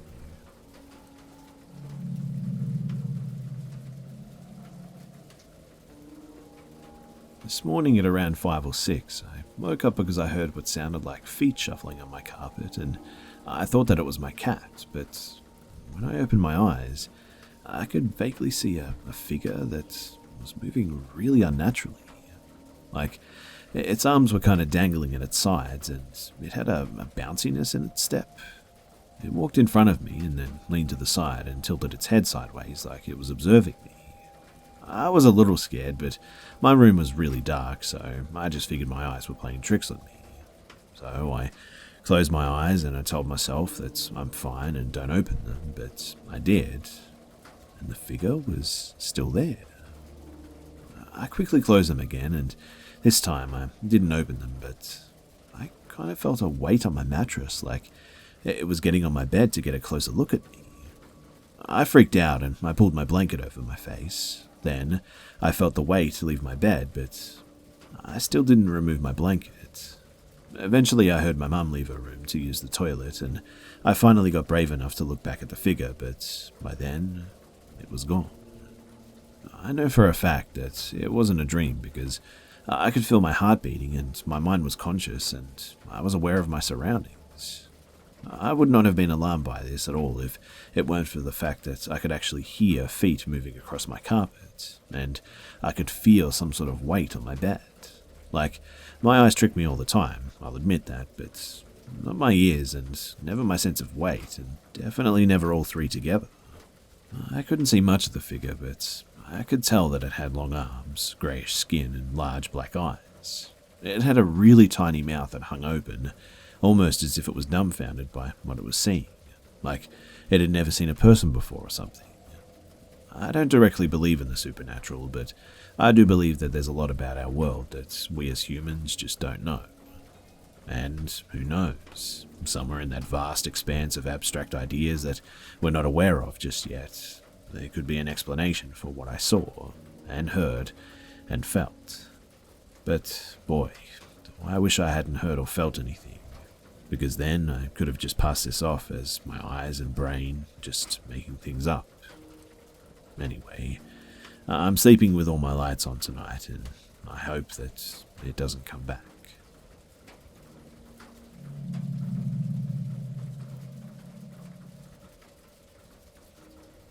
So the story I'm going to share with you took place in the North Pole, Alaska, in May 20th. The incident that I'm going to describe was wrong place, wrong time, and completely unprovoked, which no one believes. Another note too, I was still only 20 when this incident occurred and could not legally own a pistol yet. Also, I was in the army, and if you live in the barracks, you have to keep your weapons in the arms room. So it's not like it's convenient to get that out and carry it around, as compared to a guy living off post who can keep his gun in a safe in the closet or something. I know people will wonder why I wasn't carrying. Those are the reasons, though. But anyway, here's my story. So on the night of Cinco de Mayo 20, I attended a party at a friend's house in the North Pole, AK. North Pole is about 20 to 30 minutes outside of Fairbanks. It's a somewhat rural community, lots of houses that are on 1 to 2 acre lots and mostly all dirt roads off the main road. I was the designated driver that night and drove 4 of my friends, but 3 of the friends that I brought decided that they were going to spend the night at that person's house instead of going back to the barracks. Only one friend that wasn't drinking a lot decided that he wanted to go back to the barracks when I was ready to go. So we ended up leaving at about 1:30 in the morning, I'd say, and as we were pulling into the front gate, we got a call that there had been a fight at the party. They said that after the fight, everyone was going home instead of staying the night and continuing drinking. They asked us to come back and pick them up, but said that they had went to a different friend's house that lived in that same area because everyone had to leave after the fight. Well, GPS doesn't work that well once you get outside of Fairbanks and none on the main roads anymore, at least not with my Verizon service that night. You could get in the general area, but not always the exact location. When we went to the address that was given, it came up as being in the middle of the road, so we took a turn down a side road to turn around and try to get that service so that we could make a call to figure out where the house was. By this time, it was around 2:30 in the morning, and as we turned down the road, there was an old red minivan with fog lights mounted on top, just kind of idling there with 2 guys that looked to be in their late 20s inside of it. I remember thinking that it looked like something that you'd see on a TV show or a horror movie. Just a real creepy looking van, especially at almost 3 in the morning. We had to pass them though to turn around, and they looked at us in a way that gave us a really bad feeling. So we turned around and then had to pass them again to pull out onto the main road. As we passed them, the driver was leaning his head out of the window like he wanted us to stop so that they could ask us for something. But being that it was almost 3 in the morning, we knew that it was probably best to just keep on driving. But my friend wasn't able to get a hold of anyone too, so he tried mapping it out again. The GPS was delayed due to the poor service though, and we missed the turn again. We saw a small clearing to pull over at, so we pulled over on the side of the road to verify where we were at compared to the street that we missed. About 10 seconds later, the red minivan with the fog lights pulled up next to us on the driver's side and rolled down the window. I rolled my window down and they initiated conversation by asking if we had seen a white Dodge pickup. We said that we hadn't, and they said, "Okay, thanks." We then asked if they knew where Meadow Rue was, the street that we were looking for. They said that it was the first street on the left if we headed back the way that we just came. We were suspicious, but when we looked at the GPS, it showed that that was actually the road. We actually found out later that the road was on both sides of the main road. Note too that the locals outside of Fairbanks tend not to like the active duty military guys, and military guys, they stick out a lot due to the lack of a beard and long hair and having a military haircut and whatnot. We started heading toward Meadow Rue, which was about a half-mile away, and saw them pull out and started heading that way behind us. We made the turn into what we thought was Meadow Rue, and this road is a bumpy dirt road and immediately forks off into 2 directions. One side goes straight and up a slight hill. The other side is off to the left and drops down about 2 feet and flattens out. We turned left and dropped down the small incline. The road was narrow, only big enough for 1 car and lined with trees on both sides for a good distance. But the first thing that we noticed was a dead-end sign. And that was when we started to get worried. We drove about 20 feet, and then we see the minivan with the fog lights turn in and drop down behind us. At this point, my blood turned cold, and I felt a sinking feeling in my stomach. I knew that they were following us, and I tried to be positive and hoped for a split second that they'd hang back and turn off the first driveway or something, which we hadn't seen a driveway yet. But then I saw them speeding up. Again, this is a bumpy dirt side street, and there's no reason to be going fast. I start speeding up, and then they slammed into the back of my car, backed off, and then rammed me again. A few seconds later, we made it to a small clearing, like a dirt cul-de-sac. I had enough room to pull forward and then reverse myself back so that I was facing the direction that I just came. But while I was doing this, they stopped and blocked the one-lane dirt road. They hopped out of the car and one of them shouted, "This ain't Meadow-Roo, get the hell out of the car." The one guy had positioned himself directly in front of my car, about 10 or 15 feet away between the trees and his van. The other guy started walking up to my passenger side where my friend was. They kept shouting at us to get out, but I just gunned it right at the guy in front of me, trying to run him over. He managed to jump out of the way, and I thought for sure there wouldn't be enough room between his van and the trees and figured that we'd get stuck, but we had no guns, so there wasn't a better choice. I thought that we'd have to bail out and run into the woods and hide, but to my surprise, we actually squeezed just through it. It was such a tight fit that both my mirrors collapsed in, but I then sped out of there, got on the main road, and headed for home. I had actually seen a state trooper not long before all of this, not too far down the road as well. I was scared to death of being chased again and then run off the road at higher speeds. So, instead of slowing down, I blew past the state trooper while doing 90 in a 45, not exaggerating too. Since that is extreme speeding, I thought that I'd get the trooper's attention, but for whatever reason, it didn't. There was only one turn on the whole way back, and when I slowed down to make it, the van was nowhere in sight, thankfully. Still, I flew back at 90 miles per hour all the way, just to be safe. The next day, we tried to tell our friends what had happened, but nobody believed us. Not one person. They thought that we didn't feel like driving all the way back to pick them up, so we made up some elaborate story to get out of it. The guy who had invited us all over originally said that if we were serious, that we needed to go and file a police report with the Alaska State Troopers. So we did. We went to file a police report at the State Trooper's office in town. When we filed our report, after giving our story to the trooper, he told us to wait and then he left the room. About 15 minutes later, he came back in and told us to tell the truth. Confused, we asked him what he meant. He said his theory was that we were drunk, driving around late at night, partying, and we ploughed into the van that we described. He said that he thought the owner heard that happen and then came out and confronted us and we took off. He said to get ahead of the story, we made up the whole thing so we wouldn't get in trouble for wrecking into a car while drunk and leaving the scene. We repeatedly told him that that was not the case and said everything that we had told him was true. But without evidence to prove his theory, he just let us go.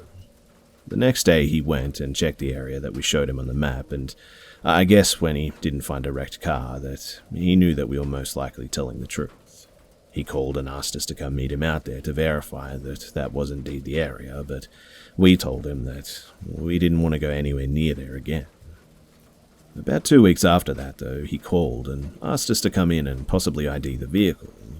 He showed us a picture of a red minivan with fog lights, and we said that it looked just like the vehicle from the incident. He then told us that the vehicle was stolen sometime before that, and that it was taken from an old woman. These guys may or may not have been related to her, but the trooper said that if any arrests were made, that he would call us back. We never did hear any follow-up after that, though. To this day, no one really believes my story. They think that we just did something to provoke the incident, or just think that we made it all up to sound cool or something, but it was just a case of the wrong place, wrong time.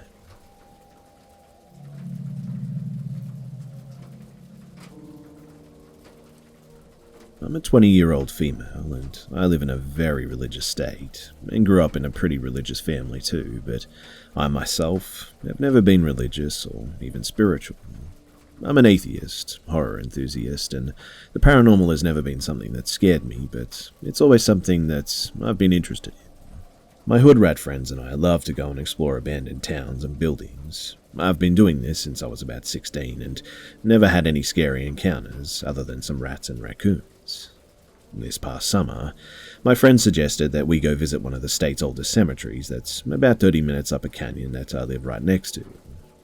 As we entered the tiny town, maybe 30 very old houses, he took me down a separate street to show me an old abandoned schoolhouse. Normally, we would get out and go and explore, but it was the middle of the day and raining heavily, so we kind of just passed by.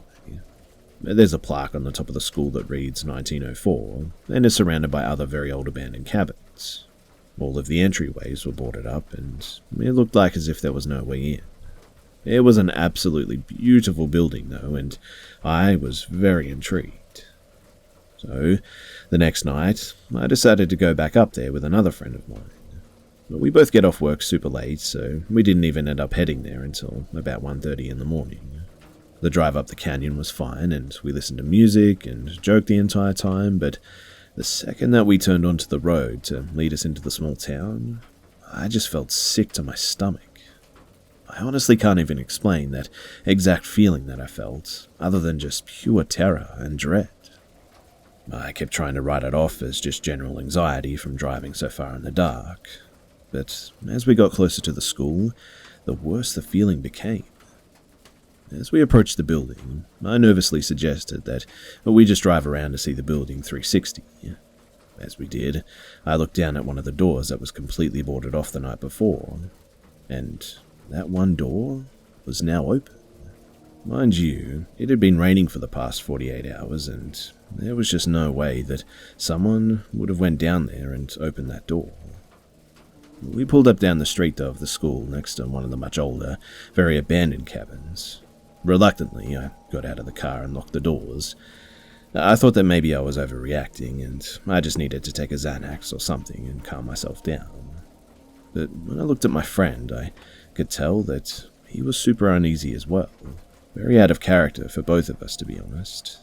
But we started walking up the street towards the schoolhouse regardless. The feeling in my stomach got worse, and before I know it, we're standing on the road right in front of the schoolhouse. I looked down at my feet, about to step on the grass. Every single fiber in my body was telling me not to step into the property. I've never felt this feeling before, and I've never been this scared in my entire life.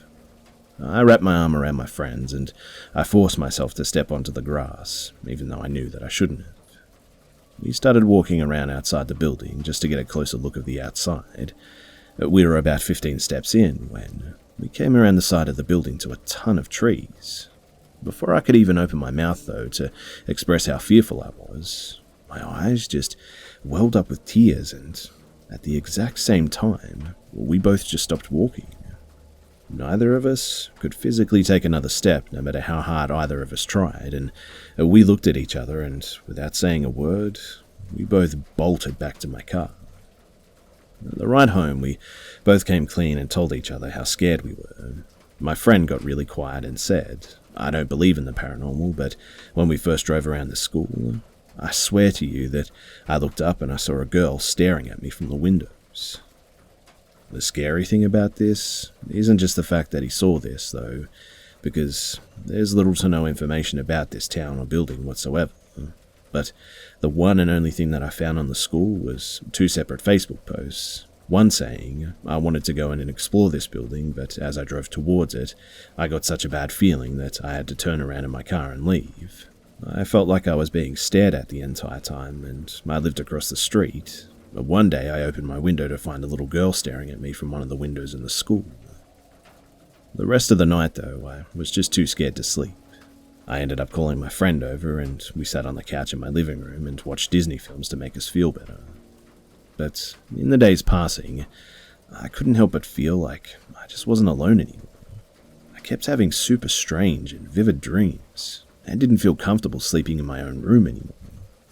Flash forward a few weeks later, the weekend was my friend's birthday, so we'd all been drinking for the past 2 days at an Airbnb. My liver loves me, I know. But one of my friends and I went back to my house to grab a few things, and I decided to shower while we were there. He was super tired and still a little bit intoxicated, and I told him that he could lay down on the couch in my room and take a nap while I showered. After I'd showered and gotten dressed, I walked back into my room, and as long as I live, I will never forget this moment. My friend, mind you, was half drunk and half asleep, looks up at me and says, "Who's the guy in your closet?" It didn't really register to me at first, so I laughed and replied, "There's nobody in my closet." He looked at me very seriously and said, "No, there's a man standing in your closet." He then woke up fully and explained that he was having a strange dream, but then it clicked. I felt that overwhelming sense of dread flow over me again, and I think that I may have brought something home with me. In the end, and I know that this sounds crazy, but I ended up begging my mother to have a priest come over and bless our home. Again, very out of character for me because, honestly, I don't believe in this stuff. But after the blessing, I can't explain it, but I immediately felt comfortable and happy in my house again. I think that may be more of a mental thing for me. I don't know. Just being raised in a strict religious household made me do it. But I'm definitely not religious in any aspect. To be honest, I still don't know what to make of this experience, and I don't know why I reacted the way that I did. I don't know what I believe anymore, but I'm convinced that there was something watching over me that night that I went to the schoolhouse because I have a feeling that if I had actually went in, things would have been a lot worse.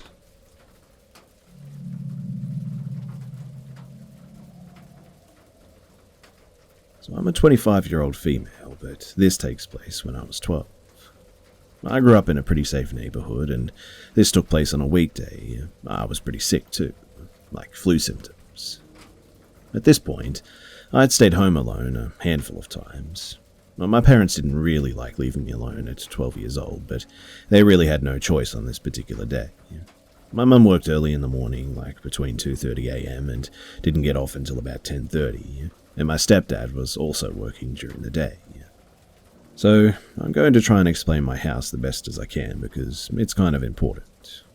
So there are big windows in the front of the house, and the blinds and the curtains were open. The front door was most likely unlocked. I know that sounds horrible, but we lived in a place where bad things just didn't really happen. There are also two big tall windows on each side of the front door, so anyone at the front door can look right into the dining room and the living room. I never really thought anything of those windows, that is, until this happened. So it was sometime in the morning, and I was still in pajamas and my mum was still at work. There were no cars in the driveway when, all of a sudden, someone rang the doorbell. I was upstairs at the time, and I didn't get to the door right away. The person started knocking really hard on the door, and I looked from upstairs to see if I could see who it was knocking. It sounded like a police officer, maybe. Unfortunately, because of those stupid big windows, I was able to see the man, and he also saw me. We made eye contact, so I felt really weird about not answering the door, and he knew I was home, so I decided to be brave and answer the door. I know, I was a stupid kid. But he pulled out a badge and showed me his business card, and he claimed to be a special investigator, and he needed to park in our driveway to wait on one of the neighbors that he was spying on. I just said to him, okay, sure, go ahead. He walked back to his car, and I locked all the doors and the windows, went upstairs and called my mum. She told me to hide in the closet and that she was calling the police. Luckily enough, my parents' house is right around the corner from a police club, where the police officers do target practice and stuff. And almost immediately, there were a total of 9 cop cars outside of my house. I was terrified, and an officer knocked on the door and scolded me for answering the door when I was home alone. They were also in the process of arresting the man in my driveway. He was armed, and I later learned that he was waiting on my stepdad to come home from work. I'm not really sure what he was going to do, but he did have a gun, so I guess you can put 2 and 2 together, right? I don't really remember much after that, but it was a terrifying experience, for sure.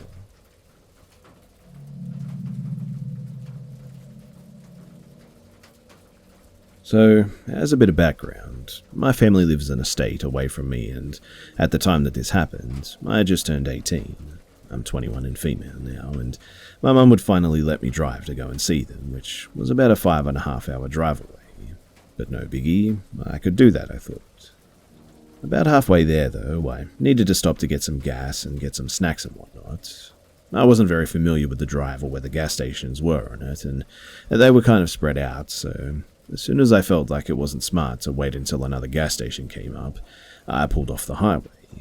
Now, I've always been sort of suspicious of people in general because, well, I haven't had an easy childhood, and I grew up learning to just kind of feel when things are not right.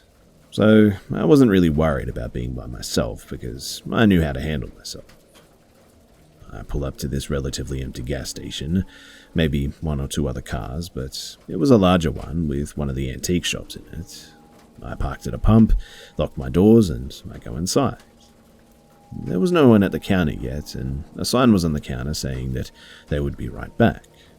So I go and pick out a snack and a drink, and, well, when I previously walked in, I noticed a man, late 20s, kind of just wandering in the store.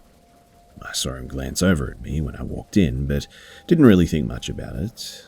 Not really paying much attention to him, I went and opened the door to the soda section, and was perusing them when he comes right up next to me and opens the one next to mine. This wasn't particularly weird to me, but the fact that he was literally all the way across the store when I came in, and then as soon as I go over there, he does too, I was like, okay, I'm gonna go look for a different drink. So I go to the tea section and stand there for a second, and he follows me to the one right next to mine again. Only this time, he looks at me, smiles a creepy-ass closed-lip smile, and says, "Hey." I do want to say that even though he could have easily just have been trying to be a nice flirt or something, I had an instant creepy vibe from him when he first walked over, and that intuition has never failed me before. At this point, I just looked at him, nod my head, grab something, and I go to the counter, thinking to myself that I can just grab a snack later. He comes up right behind me, though, with one of those jerky sticks. I literally didn't even grab anything from the refrigerators that he was looking in right next to mine, and just stands, like, really super close to me. And I mean, he was right up behind me, so much so that I could feel his body heat and his breath on the back of my neck. I'm literally just wanting this cashier to desperately come in here so I can get the hell away from this guy, so I start calling for someone. No one answers or comes out, though. The dude behind me is texting on his phone and looking around and at the door like he's waiting for someone. But finally, I'm like, screw it, I'm out. I leave my drink on the counter and I just walk out, and he follows me. At this point, I literally bolt to my car, and I remember feeling him grasp my jacket, but with the momentum of my arm swinging, he didn't get a firm hold. I hop in and I lock the doors immediately, turning my car on in record speed. We make eye contact, and out of the corner of my eye, I see two men run out from around the corner of the gas station. All three run at my car, which is not very far from where the first guy is, and I just floor it out of there, almost wrecking my car in the corner. I don't know what they were planning on doing, but I imagine that I was about to get kidnapped. I called the police because I don't know where the cashier was, and I just had a bad feeling that they may have done something to them. But when the police got there, the guys were gone, and the cashier was apparently fine. These days, though, I now carry my knife with me when I go on that drive.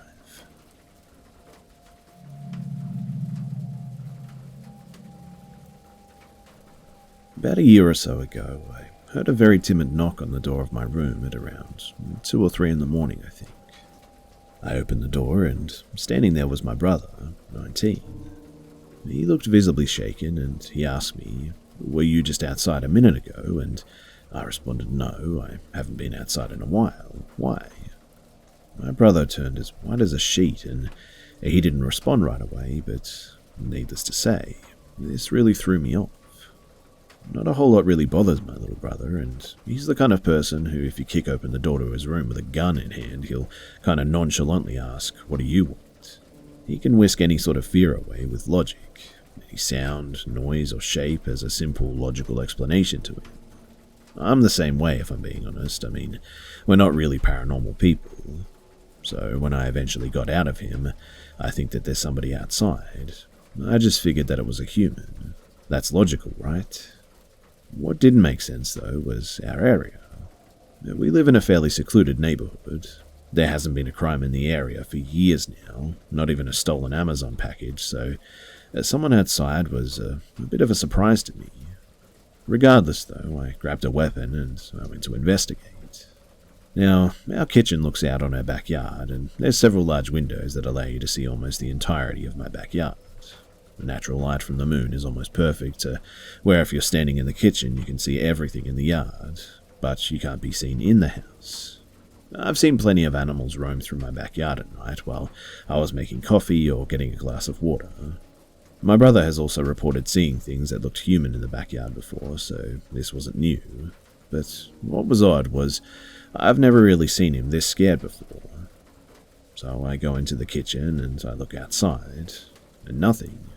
I turn on the floodlights and I start to look around the yard. Again, nothing.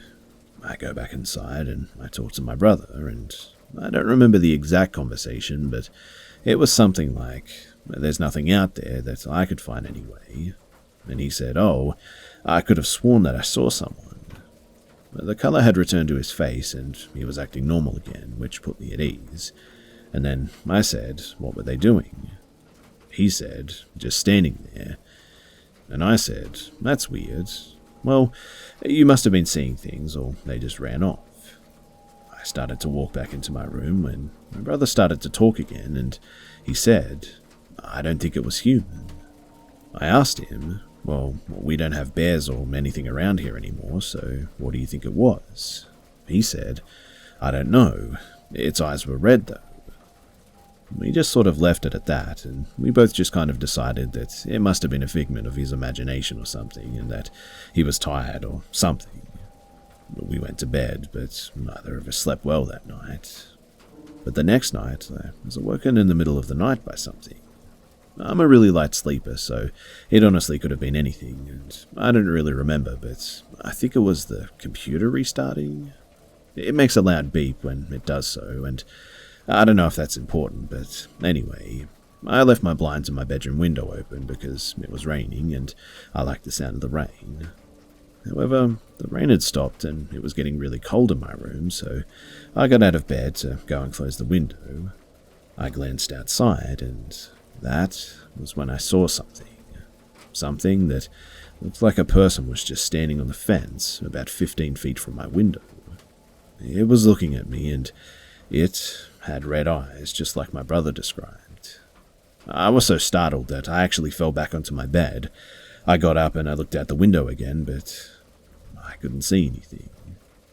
So I just kind of chalked it up to my mind playing tricks on me, closed my window, and I went back to bed. Now, the last time, and this time I don't doubt what I saw, I was going to the kitchen to get a glass of water in the middle of the night. I glanced over out of my sliding glass door, and that was when I saw it again. It was about 7 feet tall, made of what looked like smoke or something, and it had human features, but none were defined. But it had bright glowing reddish-orange eyes, and it wasn't looking at me. It was looking at my sliding glass door handle and kind of swiping at it or something, as if trying to figure out how to open the door and get into my house. I snuck back into my room, grabbed a thing of salt that I had from dinner earlier and a Bible. My only real experience with the paranormal is the show Supernatural. So, with my weapons in hand, I snuck back out there, only to find that this thing was gone. Vanished without even a trace. I never saw anything like it again, and I really hope that I never do. My brother and I talked about it a couple of months later, and apparently the night that I saw something out my window, he saw something out of his window at roughly the same time in a similar circumstance. He also thought that he saw something in the backyard again just prior to my door experience. Apparently he didn't say anything because he didn't want to deal with it. Kind of speaks to his personality, like I said. So, what was it? I have no idea. But after that, neither of us ever saw anything again, and to be honest, we both hope to keep it that way.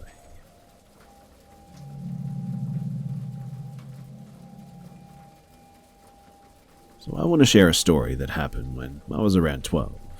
It was about 7-ish years ago, so the memory is a bit hazy, I'll admit, but with what I remember and what my family tells me, I have mostly pieced it together, I think. So, my parents got a divorce when I was around 4, and my little brother was around 2. This story begins when my mum, her current boyfriend, my brother and I moved into our new house. We were a happy family. Me and my brother loved the man that our mum was with, and it had been a bit since something paranormal had happened to me, other than randomly seeing things or talking about people that were there. But the first memory I have in that house that was scary, or that I remember seeing anything, is that it was summer and we'd been living there for a month or 2. I was excited for school, and I remember that it was late. Mind you, at my young age, that could have been 11 p.m. for all I know, and everyone had turned in for the night. I hadn't been able to go to sleep, so I turned on my lamp and pulled out a book. I don't know how much time had passed, but I had made it a few chapters before something stopped me. I heard humming, I think. It was soft and didn't seem like it was coming from my room, so I just tried to ignore it for a bit, but finally I figured that it might have been my mum, and I was hungry and I wanted a snack, so I got up and I put on my robe and left the room. Now, the lay of the house was that if you walked in through the front door, to your left would be the living room, walk forward a bit and you could either go forward into the dining room and the kitchen area, with the laundry room at the far end, or the right was to the hall. It was just a standard hall, but at that age, I felt like it was entirely too long. But anyway, so the first door on the right was my brother's room, with the bathroom across from him. The next on the right was my room, and the hall closet was across from me. Finally, at the end was the room that my stepsister would move in when my mum and her boyfriend got married later, and then my mum's room. So I left my room and I headed to the kitchen. The bathroom door was open and the light was off, and it really creeped me out. Mind you, I've always had a bit of a fear of bathrooms. No clue why, just do. But ignoring that, I finished walking to the kitchen and the light was off, so I flipped it on and my mum wasn't there, but the humming had stopped. I checked the living room and it was empty, so I decided to head back to the hall, going through the motions of closing the bathroom door and checking on my room, and then finally checking on my mum and her boyfriend. But when I did, all of them were asleep. Shrugging it off, I go to my room and I climb into bed. I wasn't completely tired, but I didn't think I could read anymore, so I just turned off the lamp and I curled up under the blanket. But sadly, I wasn't going to sleep that night, because the humming had returned, louder this time, like it was right next to me, and instantly, cold fear was pouring through my veins. I asked if someone was there, and the humming paused for a second before it returned.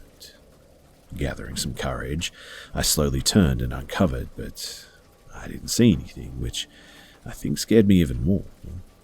Once again, I asked if anyone was there, and as my mum had always told me to do, I told them that they didn't need to be scared and that I wasn't here to do any harm. This seemed to cause the humming to once again go away, and it was gone for a few minutes, so I thought that I was okay. Laying in bed, I let out a deep sigh and was ready to sleep. My eyes were closed, and just as I was getting ready to drift off, I felt something breathe on me, followed by the feeling of something standing over me or beside me, just watching me. When I opened my eyes, I was looking at the vent above my bed, and I saw something, and it took me a second to register that it wasn't supposed to be there. Keeping my eyes on the vent, I reached over and flipped the lamp back on, revealing what seemed to be a shadowy face in the vent. It was there for a good few minutes as well, and I couldn't move and I couldn't speak. I barely felt like I could breathe, when finally I let out a cry or a scream, and it woke my mum up and she came running to my room. I was in tears because something about what I felt was truly scary and not like the normal stuff that I would see and hear, and I was truly scared at this point. My mum held me for a few minutes, and when I finally told her what I had seen, she told me that it was just a dream and nothing more, and slowly I believed her. I figured the humming was just in my brain, filling in the silence, and the face was in my brain half asleep, but Still, she let me go to sleep in her bed that night with her, which I was very thankful for. Now, this story could have ended there, and I didn't talk about it. My mum was the only one that heard about it because I thought it was a dream, and I didn't want to tell my baby brother because I didn't want to scare him. But about a month after it happened, at breakfast one morning, my brother made a comment that the night before, he had heard humming or singing almost, and then saw a dark shadow in the corner of his room. And the more that he stared at it, he noticed that it actually had a face.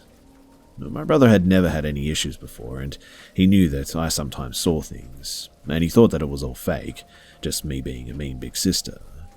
But it truly gave me goosebumps that my brother had heard what I had, and seemed to see close to the same thing.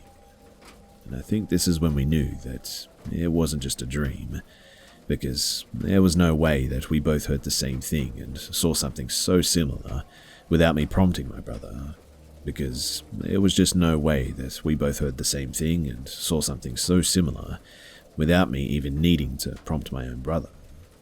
He wasn't the only one too, because I actually had a little cousin about 4 who came over one day and woke me up crying, saying that she heard someone humming and saw something in the vent.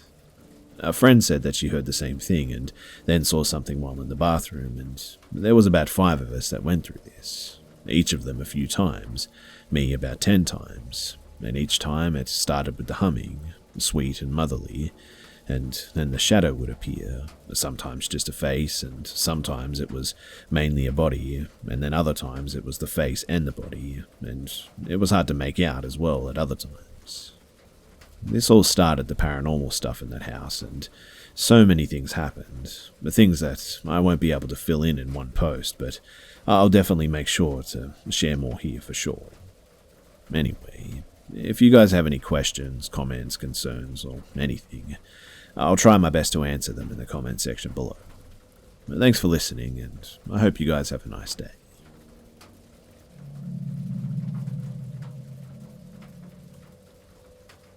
So this was something that happened in my freshman year of college. Being new to a campus that I didn't have many friends on, I began seeking out some cool people to hang out with as I had long breaks between my classes.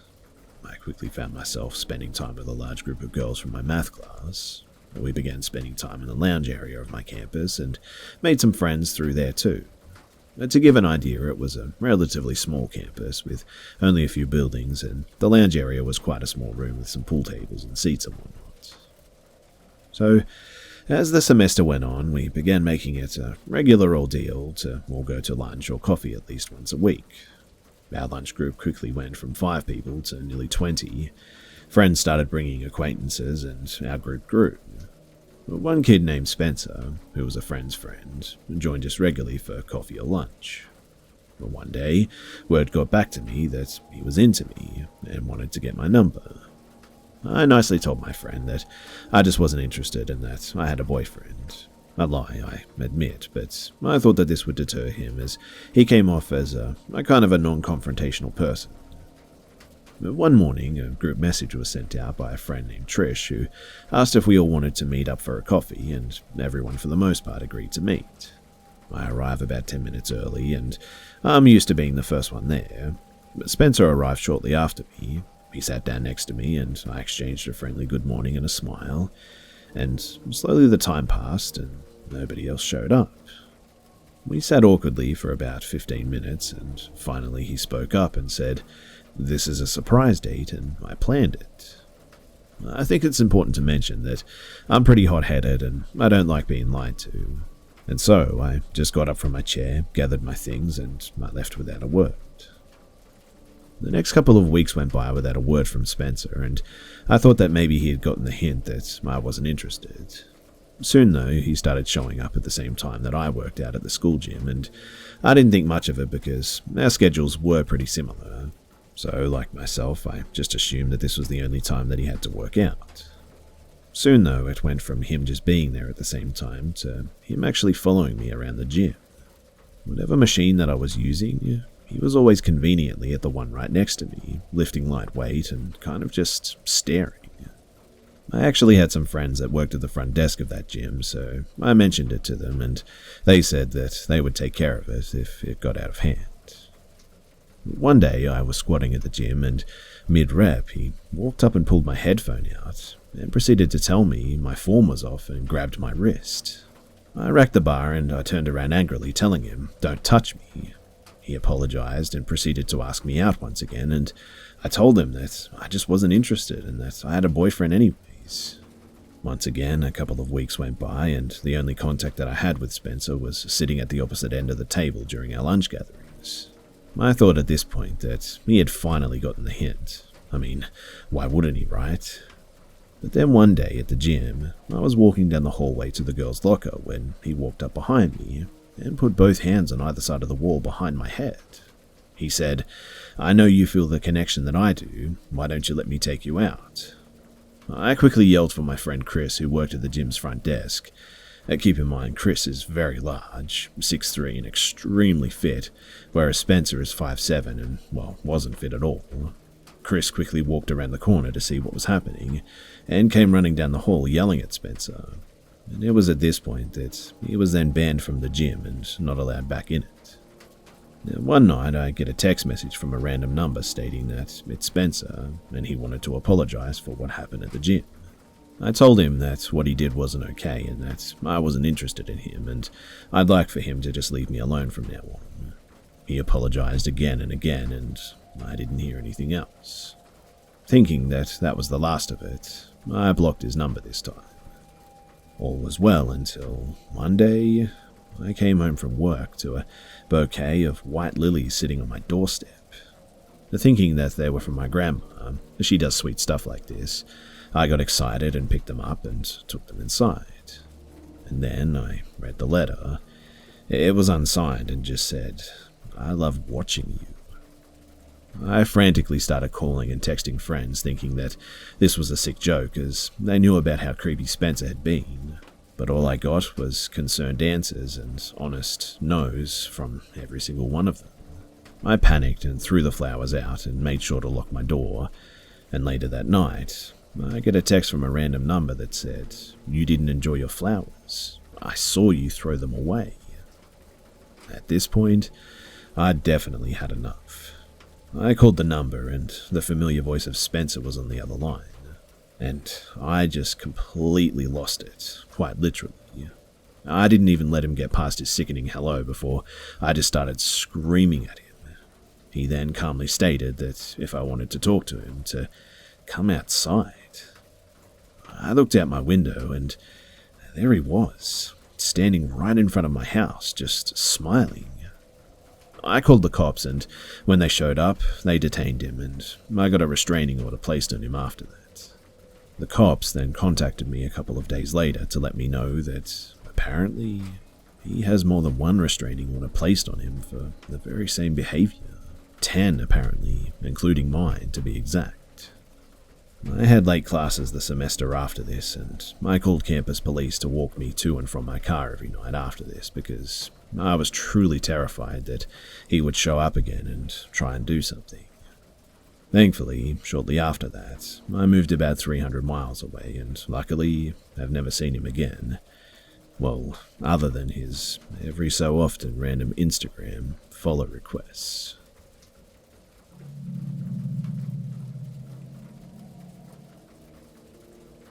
When I was a senior in high school, I babysat for a family friend of ours, and I normally didn't babysit their kid, but their usual sitter cancelled last minute, so I thought why not.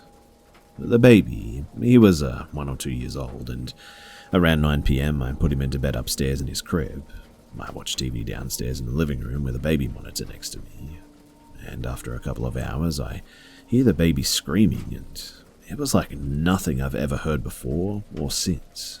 It didn't sound like a normal baby crying, and his shriek conveyed a sense of terror so far removed from an infant's normal emotional spectrum that I just instantly panicked. I rushed upstairs to check on the kid. I opened the door to find him standing in his crib, holding himself up with one hand and his other hand pointing at the closet. I gathered my courage and I opened the closet, and when I did, there was nothing there. Since his parents would be home soon, I decided to comfort him on the couch downstairs. 10 or 15 minutes later, the parents arrived. Immediately, they were rightfully a little put off, wondering why the baby wasn't in bed.